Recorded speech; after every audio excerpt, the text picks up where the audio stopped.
Ragi makhana smoothie. ഒരു നേരം ഈ സ്മൂത്തി മാത്രം കഴിക്കാമെങ്കിൽ ഗ്ലാമറും ആരോഗ്യം കൂടും എന്നതിൽ ഒരു സംശയവും. 1/2 കപ്പ് താമര വിത്ത് വറുക്കാം. ശരീരഭാരം കുറയ്ക്കുന്ന, ചർമ്മത്തിന്റെ ചെറുപ്പം നിലനിർത്തുന്ന താമര വിത്താണിത്. ആന്റി ഓക്സിഡൻസിന്റെ കലവറയാണ്. ഫൈബറും പ്രോട്ടീനും നിറഞ്ഞ താമര വിത്തിന്റെ കൂടെ 1/4 കപ്പ് വറുത്ത നിലക്കടല ചേർക്കാം. ഇത് രണ്ടും കൂടെ തരിതരിപ്പായി പൊടിക്കാം. 1 സ്പൂൺ റാഗി മാവ്, കൂവരക് 1/4 കപ്പ് വെള്ളത്തിൽ അലിയിക്കാം.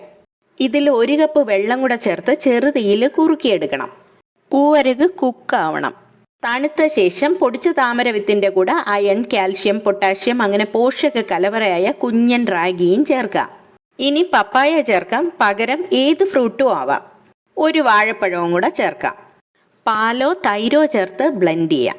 വിശപ്പ് കുറയ്ക്കുന്ന നിലക്കടല, ദഹനം മെച്ചപ്പെടുത്തുന്ന പപ്പായ, നാരുകളടങ്ങിയ വാഴപ്പഴം, അങ്ങനെ എല്ലാം കൂടെ ഇതൊരു ഗ്ലാമർ സ്മൂത്തി അല്ലേ?